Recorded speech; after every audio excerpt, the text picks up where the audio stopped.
And Mr. Anderson, coming back to the role of tourism with and its contributions as a result of the wine and grape industry and playing a vital role. I know that I understand you had a bit of a decline last year with weather and high energy costs. Can you provide us an update on how the business has been this spring and into the summer? It's been interesting this year too. As other parts of the United States, Missouri's been awful wet too, and we'll catch a lot of rain again this year. Fuel prices have gone down some, but input costs such as fertilizers and sprays are still continue to stay high. And so with the weather conditions, we're out there spraying quite often, more than we'd like to keep our crop. In Missouri, we're about 2 weeks out before harvest, and we'll continue harvest through the end of October. Uh, the challenges for us agritourism-wise is these it's weather related, having fuel prices down, and then having good weather to get people out. We get close to about 1 million people hit Missouri wineries every year. So activities bringing them out to that region, and also trying to get the consumer confidence back to come out there and enjoy and spend an extra day or two so that money stays in that community.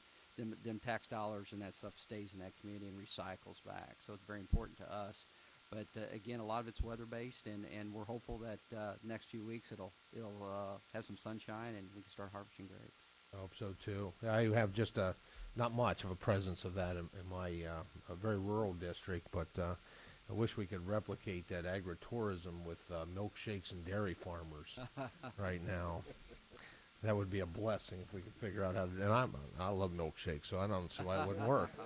You know. I throw this just open to all the panel members of the panel. Have any of your farms or products ever been subjected to a recall as a result of foodborne illnesses? Anyone? We've had threat of it Threat of it.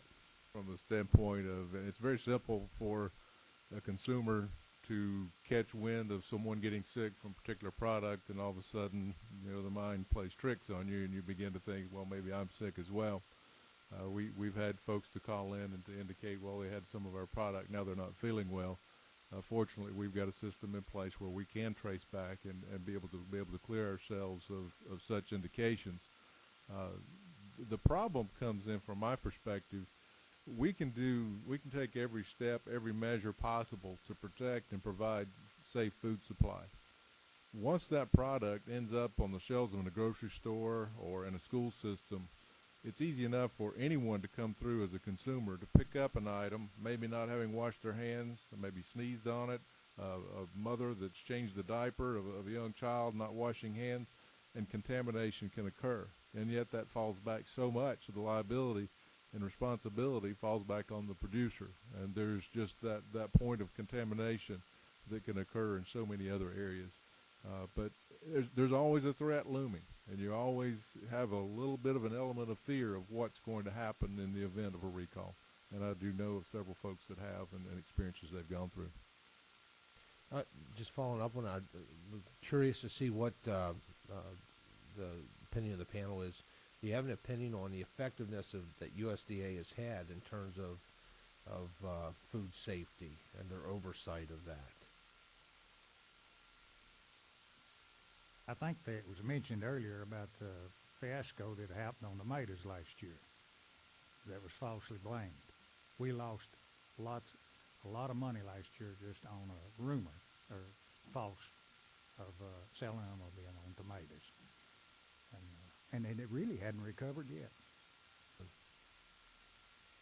Any others?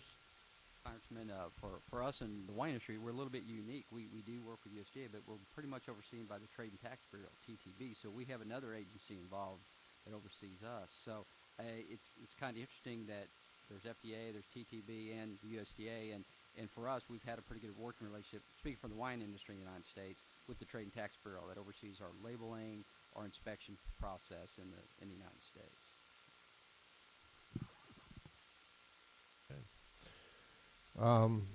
Let's see. Just real quick, because I know my time is going. Have any of you or your members utilized the Small Business Administration or the USDA's Guaranteed Loan Program to expand your operations? And if so, what was your experience with those programs? I'll speak from banker's side. I've worked for 18 years with the Farm Credit System. And although I never obtained a loan myself, I did do a number of loans that had FSA guarantees. The experience that I think most of that time my customer base went through was that burdensome application process. And it did take some time to go through that.